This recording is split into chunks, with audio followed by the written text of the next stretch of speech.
नमस्कार मित्रों, जय जोहार। मैं रविशंकर यादव स्वागत करता हूं आप सभी का। चलिए, हम लोग अभी जो टॉपिक पढ़ रहे हैं अर्थव्यवस्था में, वो हमारा टॉपिक क्या है? मुद्रास्फीति। और मुद्रास्फीति के अंतर्गत लास्ट वीडियोस में आप देखेंगे, पिछला हमारा वीडियो, वहाँ तक हमने मुद्रास्फीति क्या होता है, मुद्रास्फीति के प्रकार और मुद्रास्फीति से संबंधित अवधारणा, इतने को आप लोगों ने समझ लिया है। तो हमने क्या क्या पढ़ा है अभी? मुद्रास्फीति क्या है, मुद्रास्फीति के प्रकार और मुद्रास्फीति की अवधारणा, इतना आप लोगों ने समझ लिया है। अब जो अपने को पढ़ना है वो है क्या?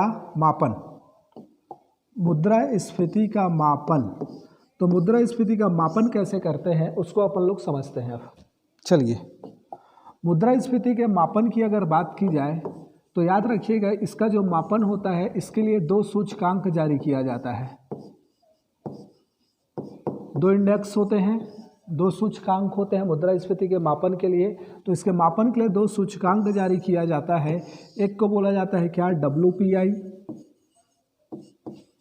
या इसको हम क्या बोल देते हैं? थोक मूल्य सूचकांक,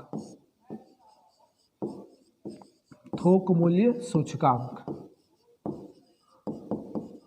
और दूसरा जो एक और है उसका बोला जाता है क्या? CPI, कंज्यूमर प्राइस इंडेक्स, उपभोक्ता मूल्य सूचकांक,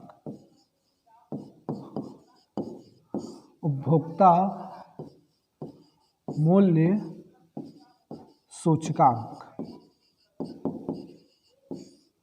एक और जो होता है उसको बोला जाता है PPI, प्रोड्यूसर प्राइस इंडेक्स, उत्पाद है ना, ये उत्पाद है मूल्य सूचकांक।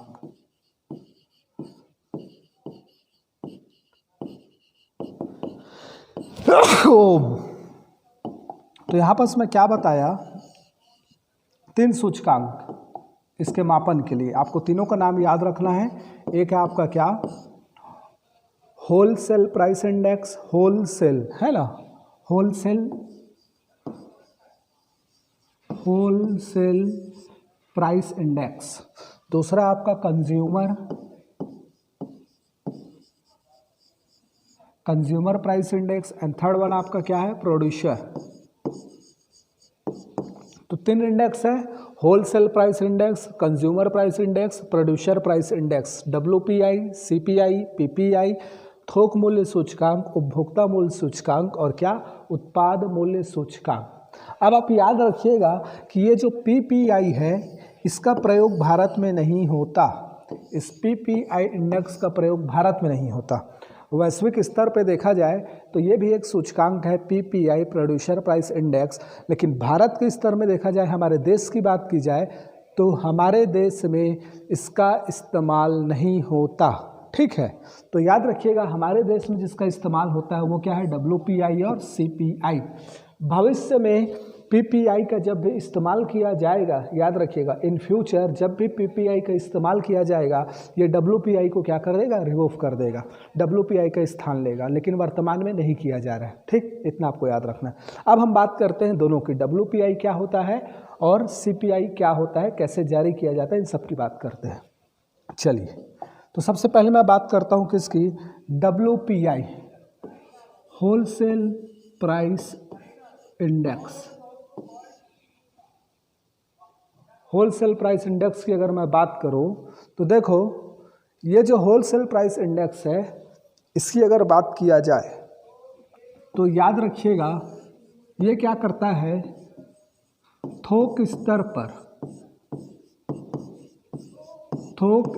पर वस्तुओं के मूल्यों में होने वाले परिवर्तन का मापन करता है। वस्तुओं के मूल्यों में होने वाले परिवर्तन का मापन करता है। तो ये पहली बात यही है, नाम से ही समझ में आ रहा है कि ये परिवर्तन का मापन जो कर रहा है वो किस परिवर्तन का मापन कर रहा है, किस स्तर पर? तो थोक मूल्य पर। जो थोक स्तर पर खरीदी बिक्री होती है थोक बाजार में, उसका ये मापन करता है, ना कि खुदरा मार्केट में। हम जो जाके वस्तु खरीदते हैं किराना शॉप से, वो खुदरा मार्केट है, ठीक है। लेकिन वो किराना शॉप वाले जहाँ से अपना सामान लाते हैं जहाँ पर वस्तुओं की थोक में खरीदी बिक्री होती है बहुत ज़्यादा मात्रा पे, उसको बोला जाता है थोक बाजार। और उसी थोक बाजार में जो वस्तुओं की कीमत होती है, उन कीमतों में होने वाले परिवर्तन को ज़्यादा हो रहा है तो कितना ज़्यादा हो रहा है, या कम हो रहा है तो कितना कम हो रहा है, उसका ये मापन करता है। ठीक, तो थोक स्तर पर होने वाले परिवर्तन का क्या करता है, मापन करता है।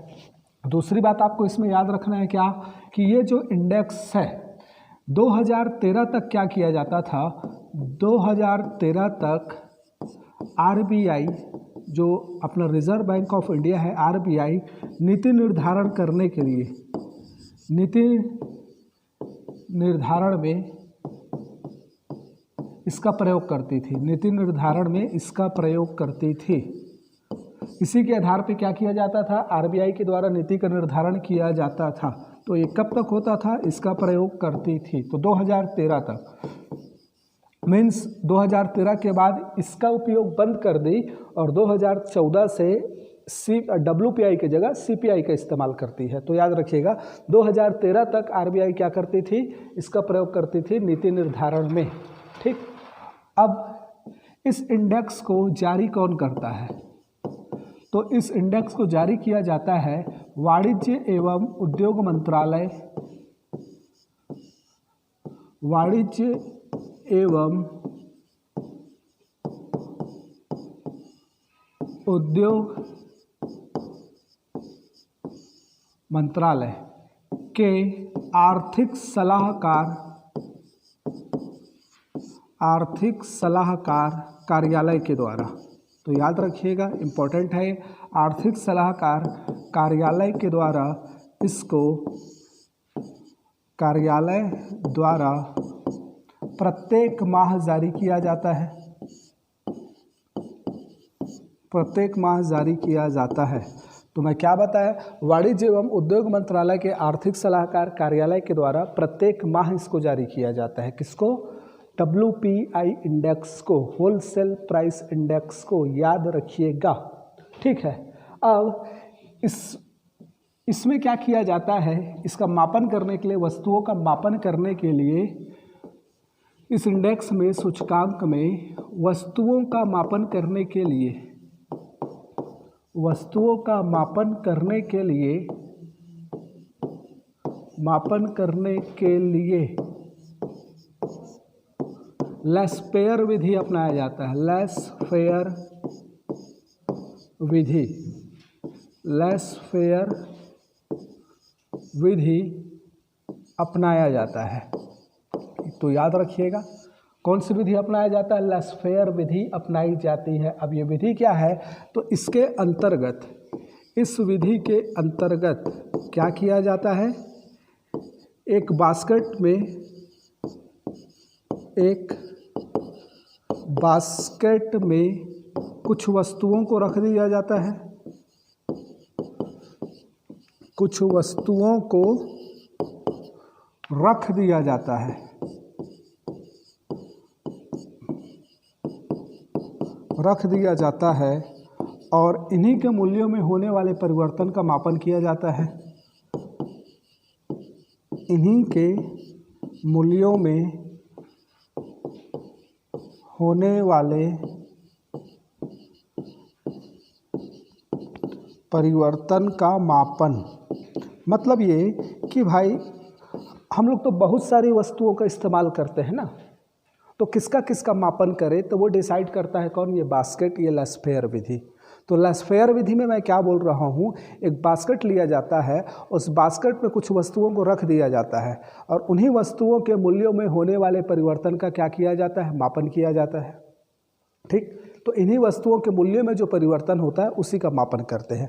अब इन बास्केट में कितनी वस्तुएं होती हैं, ठीक है, तो याद रखिएगा, इसको मैं यहाँ बता रहा हूँ या अलग से। चलिए, तो मैं क्या बताया, जो लेस्पेयर विधि के तहत इस बास्केट में कितनी वस्तुएं होती हैं, तो याद रखिएगा, इस बास्केट में 2010 से पहले 435 वस्तुएं थी। 2010 में इसको बढ़ाकर कितना कर दिया गया, 676 वस्तुएं कर दी गई।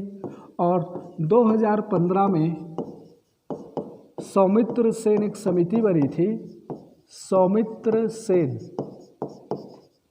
समिति की सिफारिश के आधार पर, सौमित्र सेन समिति की सिफारिश के आधार पर इसकी संख्या बढ़ाकर कर दी गई। सिफारिश के आधार पर इसकी संख्या बढ़ाकर कर दी गई क्या?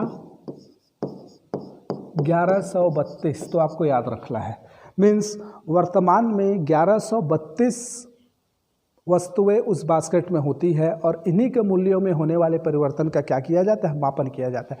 समय समय पर इनमें जो वस्तुएं शामिल होती है उनमें बदलाव किया जाता है, ठीक है, समय समय पर। जैसे मैं यहाँ पर बताया, देखो 2010 से पहले कितना था? 435 थी।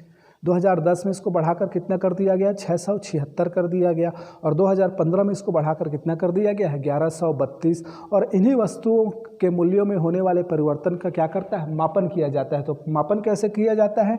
तो इसके लिए जो आधार वर्ष है, याद रखिएगा, इसके लिए जो आधार वर्ष है, ये आधार वर्ष आपका 2011-12 है। आधार वर्ष क्या है? 2011-12। मीन्स क्या?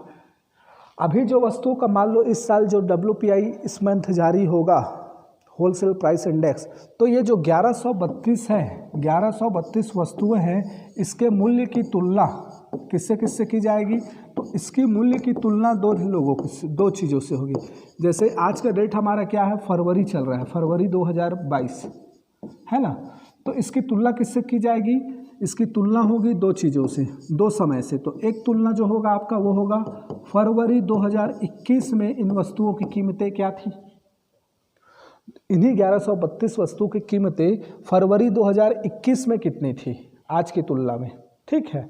और दूसरी तुलना की जाएगी कि 2011-12 ये जो आधार वर्ष था, उस वर्ष में इनकी कीमत क्या थी।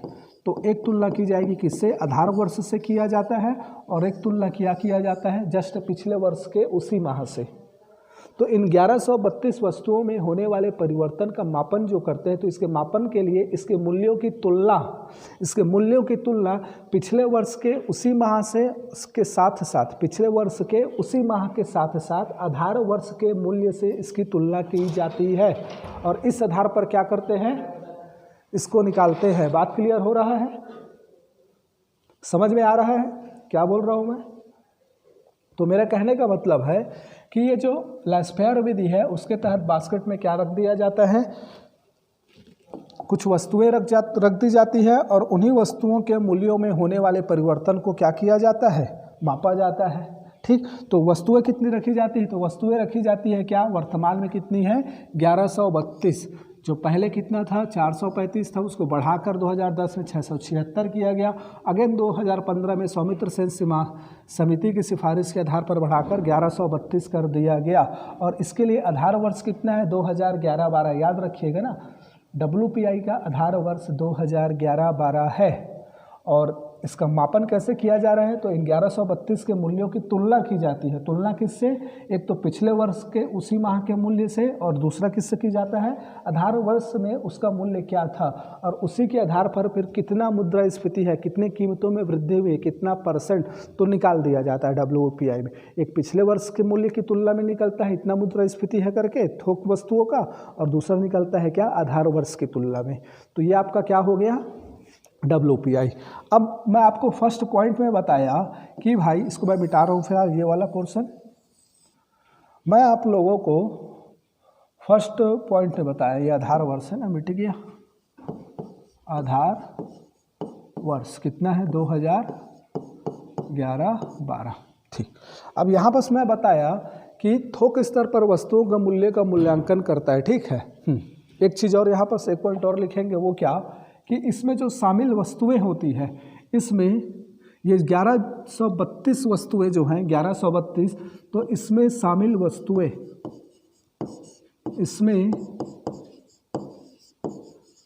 शामिल वस्तुएं जो 1132 वस्तुएं हैं, ये प्राथमिक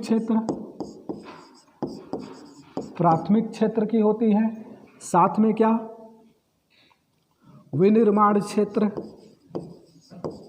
विनिर्माण एवं ऊर्जा क्षेत्र की वस्तुएं होती है,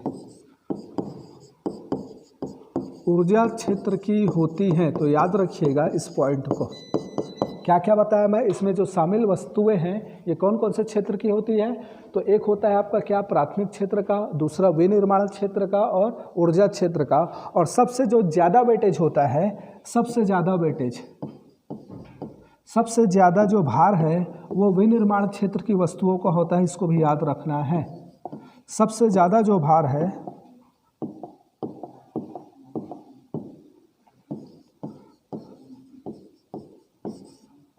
सबसे ज़्यादा भार ये किसका होता है? तो सबसे ज़्यादा भार आपका होता है किसका? विनिर्माण वस्तुओं का। तो इसको भी आपको याद रखना है।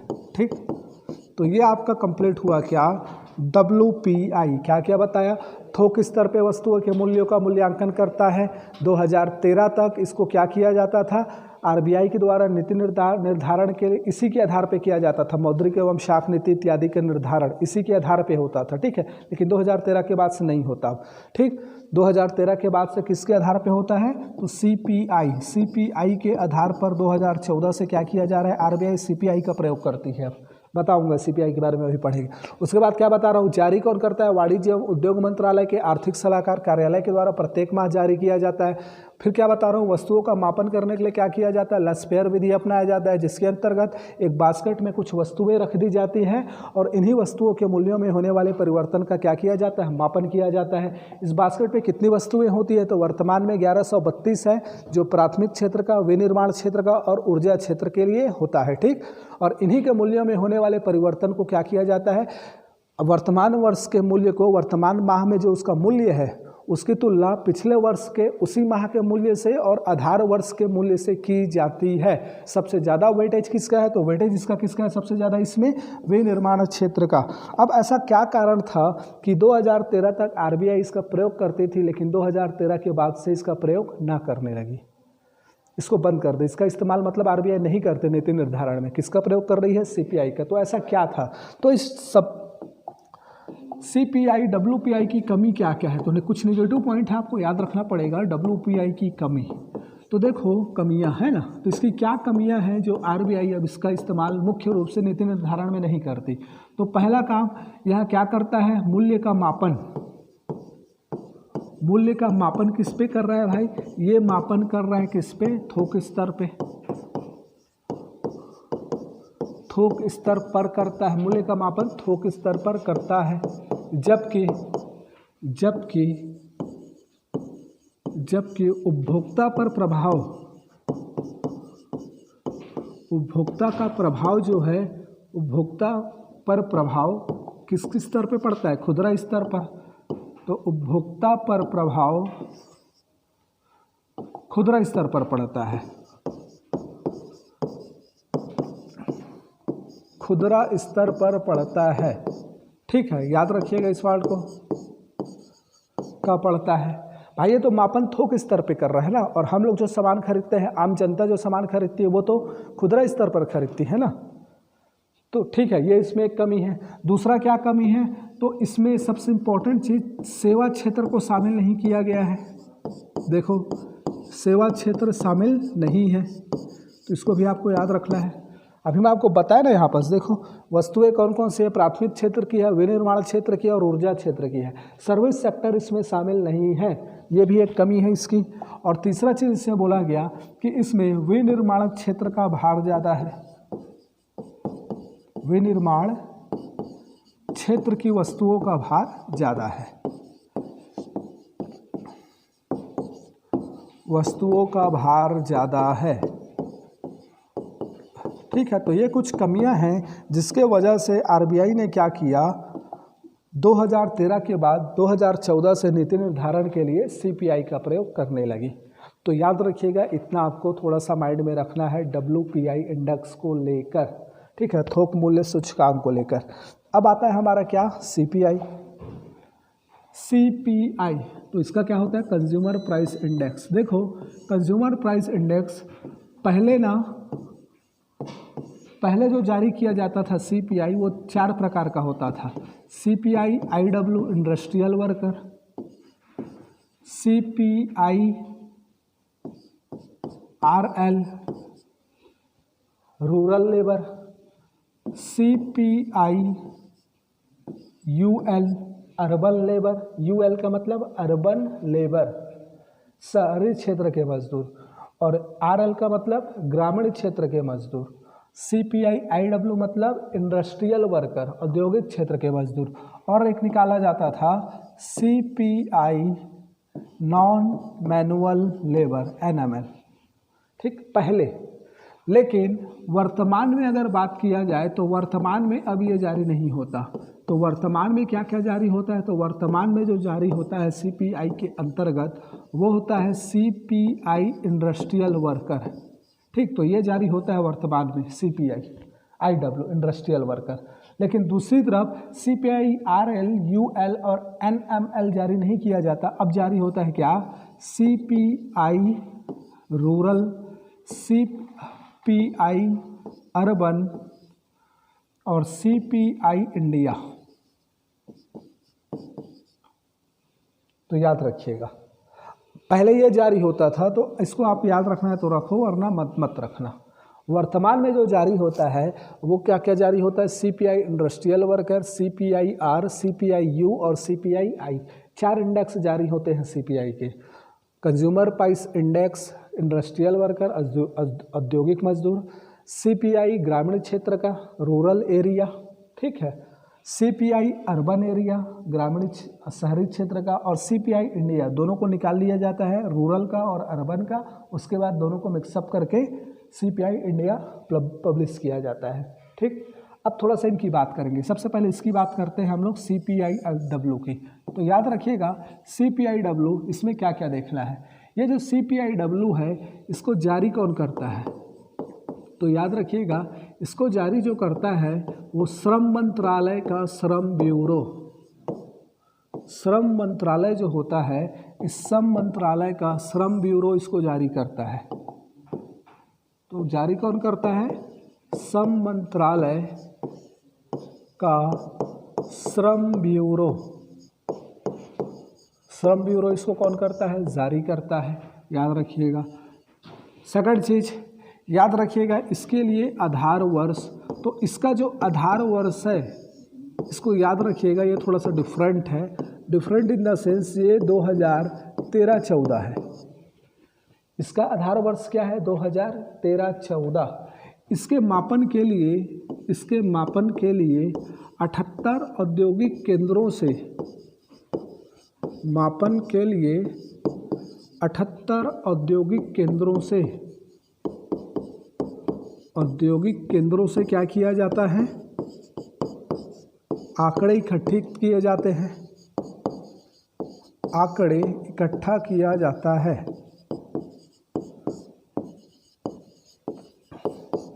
ठीक है, याद रखिएगा। तो जारी कौन करता है, श्रम मंत्रालय का श्रम ब्यूरो। सेकंड चीज क्या बता रहा हूँ, आधार वर्ष क्या है, तो इसके लिए क्या है 2013-14। इसके मापन के लिए क्या किया जाता है, 78 औद्योगिक केंद्रों से क्या किया जाता है, आंकड़े लिए जाते हैं, डाटा कलेक्ट किया जाता है, और उसके बाद इसी के आधार पर सरकार क्या करती है, अपने कर्मचारियों के वेतन भत्ते, महंगाई भत्ता इत्यादि का निर्धारण करती है। इसी के आधार पर, ठीक है, जो बढ़ता है ना, 7वां वेतन आयोग बढ़ गया, महंगाई भत्ता बढ़ता है सरकारी कर्मचारियों का, तो उसका बेस क्या होता है, CPI IW। इसी के आधार पर, इसी सूचकांक के आधार पर सरकारी कर्मचारियों के वेतन, महंगाई भत्ते इत्यादि निर्धारित किए जाते हैं। तो याद रखिएगा, क्या बोल रहा हूँ मैं, इसी के आधार पर सरकार, इसी के आधार पर सरकार सरकारी कर्मचारियों के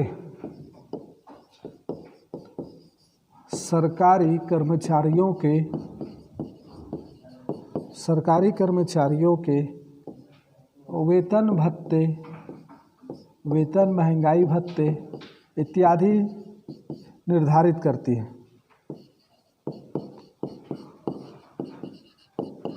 इत्यादि निर्धारित करती है। तो हमने क्या देखा, सीपीआई इंडेक्स के तहत, कंज्यूमर प्राइस इंडेक्स के तहत 4 इंडेक्स जारी होता है वर्तमान में, और इसमें से ये जो पहला वाला है सीपीआई इंडस्ट्रियल वर्कर, इसके बारे में जाने। इसके बारे में आपको 4 पॉइंट याद रखना है। जारी कौन करता है? तो श्रम मंत्रालय का श्रम ब्यूरो इसको जारी करता है। आधार वर्ष बेस ईयर इसका है 2013-14। इसके लिए 78 औद्योगिक केंद्रों से डाटा कलेक्ट किया जाता है और इसी के आधार पर क्या किया जाता है? गवर्नमेंट के द्वारा अपने कर्मचारियों के वेतन, महंगाई भत्ते इत्यादि को निर्धारित किया जाता है। अब बच गया क्या आपका? CPIR, CPI। अब बचा क्या? CPI क्या क्या? रूरल, अर्बन और साथ में क्या? इंडिया। यहाँ बचा ना 3, CPIR, CPIU और CPI इंडिया। तो याद रखिएगा इन तीनों को जारी कौन करता है? तो तीनों को CSO, central statistics organisation, CSO केंद्रीय सांख्यिकी कार्यालय जारी करता है।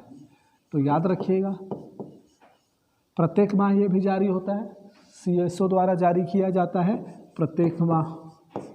ठीक, तो जारी कौन करता है? समझ गए। अब इसके लिए आधार वर्ष क्या है? तो याद रखिएगा इसके लिए भी जो आधार वर्ष है वो भी आपका क्या है? 2011-12। मीन्स आपका बेस ईयर जो है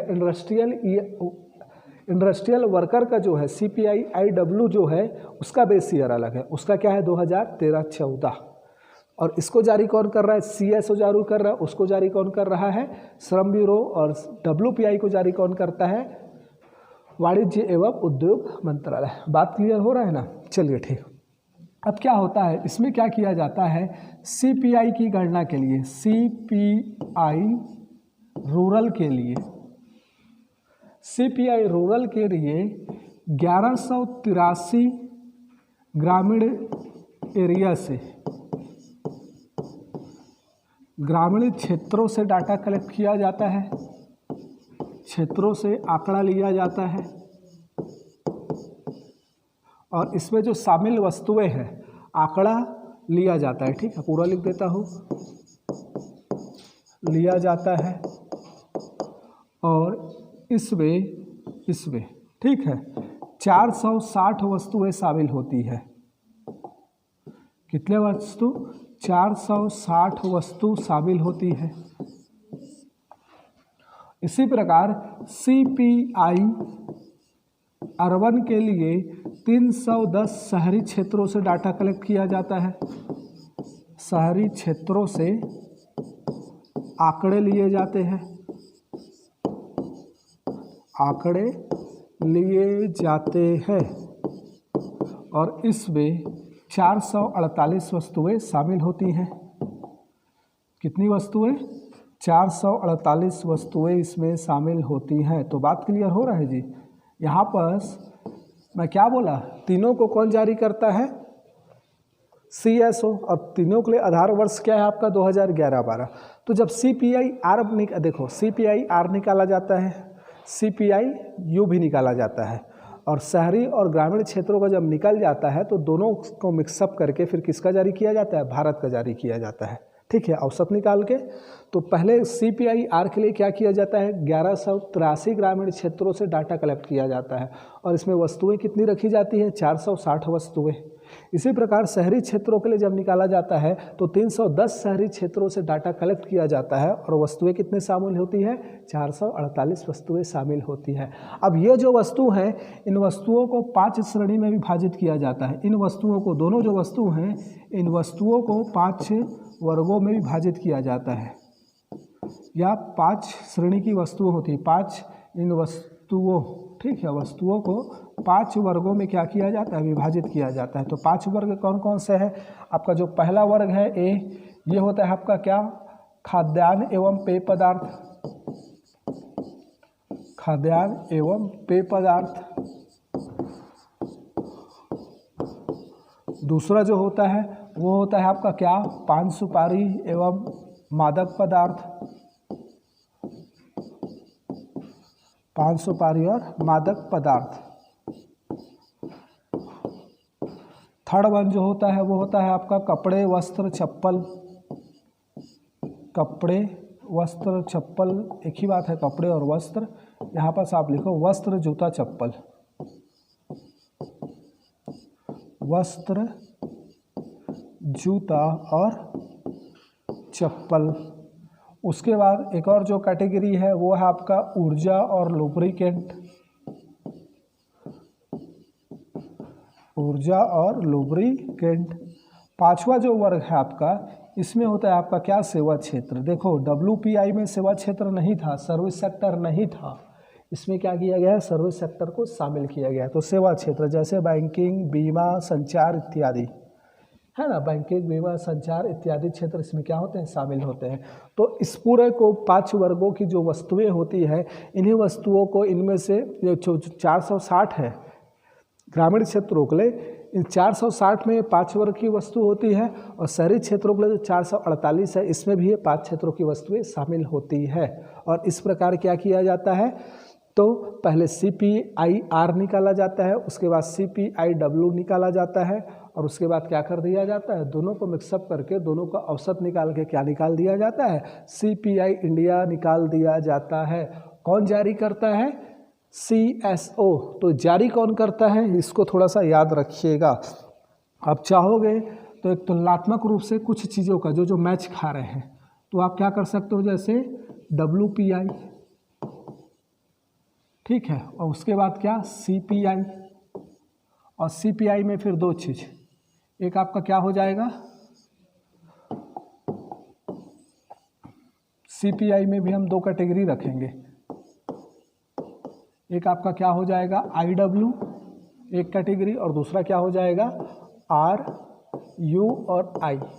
तो आप बोल सकते हो यहाँ पर अगर तुलना करोगे तो जारी, तो जारी कौन करता है, तो WPI को वाणिज्य एवं उद्योग मंत्रालय, वाणिज्य एवं उद्योग मंत्रालय इसको जारी करता है। इसको कौन जारी करता है, श्रम मंत्रालय का श्रम ब्यूरो, है ना, आर्थिक सलाहकार कार्यालय, और यहाँ पर श्रम मंत्रालय का श्रम ब्यूरो जारी कर रहा है। और इसको कौन जारी कर रहा है, तो वित्त मंत्रालय के अंतर्गत सांख्यिकी डिपार्टमेंट होता है, और सांख्यिकी डिपार्टमेंट के अंतर्गत कौन, CSO। आधार वर्ष अगर देखोगे, बेस ईयर, आधार वर्ष, तो मैं यहाँ पर इसके लिए क्या बताया, 2011-12, इसके लिए 2013-14, और इसके लिए क्या, सेम 2011-12। मापन ये करता है क्या, थोक स्तर पर, ये क्या करता है, खुदरा स्तर पर, और ये भी क्या करता है, खुदरा स्तर पर। वस्तुएं, तो यहाँ पर लिया जाता है कितना, 1132 वस्तु हैं वर्तमान में, 78 औद्योगिक केंद्र है, और यहाँ पर आपके वस्तुएं कितने हैं, 460 है, और साथ में क्या 448 है। तो अगर तुलनात्मक पॉइंट ऑफ व्यू से देखोगे तो ये कुछ पॉइंट है जिसके आधार पे हम क्या कर सकते हैं, थोड़ा सा तुलना भी कर सकते हैं। तो आपको इतने को याद रखना पड़ेगा अच्छे से, WPI और CPI क्या होता है, कौन जारी करता है, बेस ईयर क्या है। मुद्रास्फीति के मापन के लिए ये इंडेक्स बहुत इम्पॉर्टेंट है, ठीक है। तो चलिए हमारा ये मापन कंप्लीट हुआ। अब मापन के बाद हम लोग क्लास को आज की यही समाप्त करते हैं। नेक्स्ट वीडियो में मैं आपको समझाऊंगा कि इसका प्रभाव क्या पड़ता है मुद्रास्फीति का, ठीक है। चलिए।